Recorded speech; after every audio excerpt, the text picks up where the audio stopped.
Afternoon, guys. Rod back again.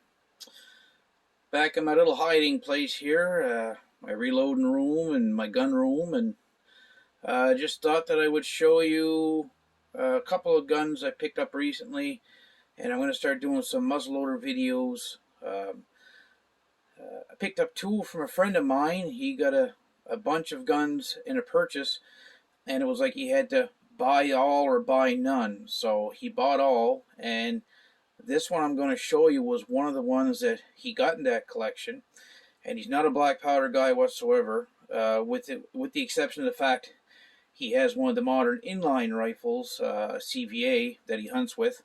But as far as traditional muzzleloading, he wants nothing to do with it. Lead balls and lead bullets and loose powder and powder horns and raccoon hats are not his thing.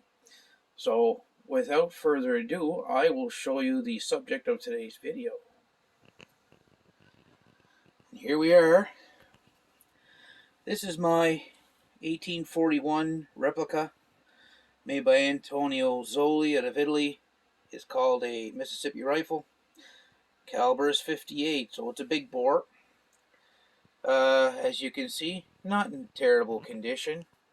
Typical 1970s reproduction. They aren't the best quality, but you know what? They aren't bad. I've not shot this one yet. As you can see here, it's got the brass front blade, steel rammer. There's your brass nose cap, and these here copies have the spring-loaded retainers for the to hold the nose caps on. They just click in right there. You got your sling swivels right here. But overall, not a bad gun. I think I'm gonna leave it in this condition. It had a small little crack repaired here at one time. It was done pretty well. Pieces of varnish flaked off right there, but I can address that later. So we're looking down the gun here. Looks pretty good so far. And there's our brass barrel band. Again with the spring wedge retainer. And something I'll mention to you also with these is that they were, they have pins that hold the gun in it together right here, like where the barrel would sit. There's one pin, and here's another pin. And we're going to look down here. There's the brass trigger guard. The other sling swivel. It's got a pretty nice color case hardened lock on it. And it's got a really nice strong spring, very positive clicks. These guns come with two nipples. This one is for number 11 caps, which I have more of. I don't have any percussion or musket caps. They're very hard to find these days, so I use what I got. And here we are, more beechwood stock. And there's that big brass patch box. So I'm going to try and open her up here. It takes a little pull. There we go. There's a spare nipple sitting inside there. And there was routed out pretty well, you know. Like I said, overall, these weren't a bad reproduction. And it snaps shut. So what we're going to do is I'm going to flip the gun over.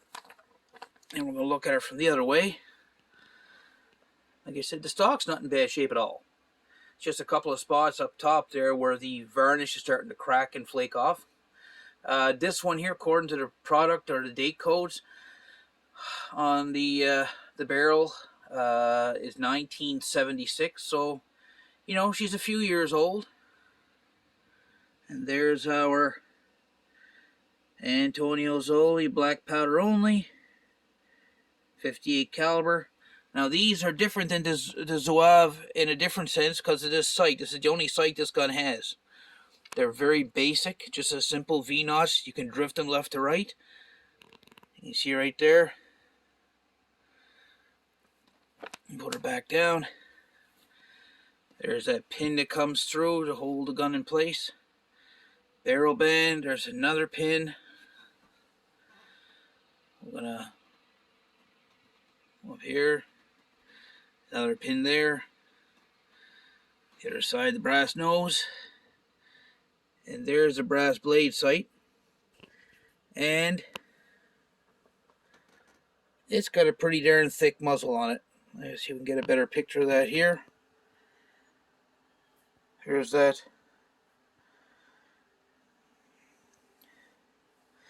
If I can't focus in on the rifling there, but it's very broad, fat rifling. Probably twisted around 1 in 70. Even though these guns were like they have the mini balls, the mini bullets for these. I have one.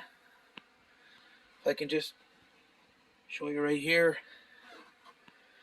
These are the mini bullets. These are 58 caliber minis, hollow base, and when the pressure from the charge hits the back of this, it swells the skirt of this to catch the rifling, and it spins and stabilizes out the bore. So it also shoots patch round ball. .570s are a bit tight in this gun. I did some bore measuring. It measures 585, so using that in a pillow ticking patch is pretty darn tight to get in, especially if you get some fouling after a first shot or two. So I would say the .562 balls are going to be better. I've got some ordered from a fella. He's going to send them in the mail to me. Very nice guy. I met him online. And here's the other side of the gun. There's the fastening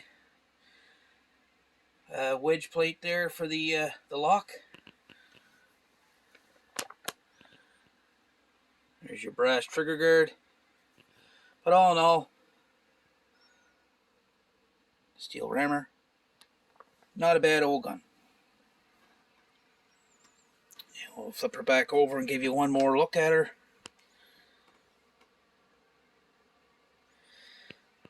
There's the mini bullet. I'm going to put that right here. So you can get different kinds of mini bullets for that. I actually have one here. I don't know what it is. If anybody in the comments can tell me what in God's name this is for. I've got a few of these. And if you compare it, that's like David and Goliath. And that is 58 caliber.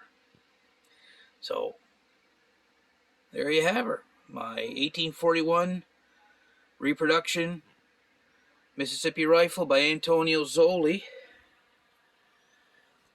And there we are. Hope you enjoyed the video. Like and subscribe. Any questions, feel free to ask. If anybody knows what that 58 caliber mini ball is for, because I can't find it online, any reference to it, I don't know if it's a homemade mold or whatnot, or if it's a target bullet of some kind, I'd really appreciate your input. So we'll see you on the next one. Ciao.